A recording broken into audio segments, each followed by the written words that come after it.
sans les femmes et rien sans les femmes, on va diriger ce pays. Quand la femme s'engage, tout bouge. Nous sentons qu'avec rien sans les femmes, les choses vont changer. Les chefs coutumiers, les responsables, les leaders communautaires. Nous voulons que rien sans les femmes nous soutiennent. C'est un mouvement, bien sûr, mais c'est un mouvement qui donne la force aux femmes, qui encourage les femmes d'aller plus loin. Les responsables de partis politiques seront derrière nous pour pousser les femmes encore à prendre des décisions et participer égalitairement à des sphères de prise de décision. Je souhaite que rien sans les femmes continue à mener des plaidoyers auprès des autorités nationales. Je veux que ça va jusqu'aux extrémités de la RDC. Locale, provinciale, internationale, pour que la femme accède à 50% au poste de prise de décision. En tout cas, le rêve en est qu'à chaque activité que nous allons mener au niveau de la province, il faut qu'on ait d'abord la visibilité du mouvement Rien sans les femmes. Il faut qu'on ait aussi l'implication de nos autorités de la place. Nous demandons que nos plaidoyers soient répondus favorablement parce que nos alliés aussi puissent nous rejoindre.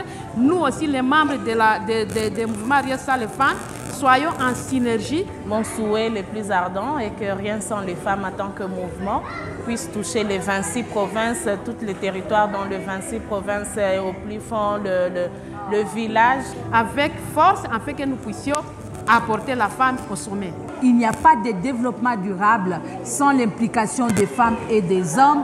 Avec les femmes, la RDC gagne. Raison pour laquelle nous voudrions étendre ces mouvements sur l'ensemble de la province de la Tchouabe, parce que la province de la Tchouabe dispose de 7 territoires et aujourd'hui il y a une tentative pour implanter ces mouvements dans les Haut-Touélé, les Bas-Touélé, parce que nous voulons vraiment assurer la couverture sur l'ensemble de la grande province orientale.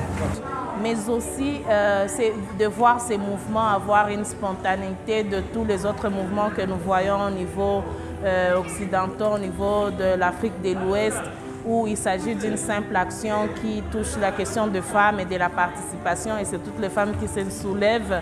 Par rapport au mouvement Rien sans les femmes, nous voulons que le mouvement puisse s'étendre à travers toutes les 26 provinces de la République démocratique du Congo, et nous voulons que prochainement qu'il y ait des femmes qui occupent des postes un peu plus élevés, par exemple le poste de Premier ministre, ça nous en avons besoin pour les femmes, et d'autres postes au niveau de la République démocratique du Congo. Moi je rêve d'un mouvement Rien sans les femmes qui puisse vraiment être une interface, que quand le mouvement Rien sans les femmes parle, que les autorités puissent bouger. Nous sommes encore très loin de cela, mais nous devons vraiment y travailler. D'abord, commencer à travailler pour l'élargissement du mouvement au niveau de tous les axes et maintenant vraiment nous imprégner pour qu'on puisse être un mouvement social très fort. Qu'elles doivent être capables à bien représenter la femme. Ce n'est pas seulement voter une femme, mais voter une femme capable. C'est ça, c'est ce que nos appartenances, mais que le mouvement Rien sans les femmes puisse rassembler les femmes de toutes les tendances et qu'on puisse parler d'une seule voix et que quand le mouvement Rien sans les femmes, les membres du mouvement Rien sans les femmes font un communiqué ou parlent, que le gouvernement sente vraiment que non, il faut qu'il puisse faire quelque chose. Rien sans les femmes, rien sans les femmes, rien sans les femmes, rien sans les femmes. Rien sans les femmes. Rien sans les femmes. On va diriger ce pays.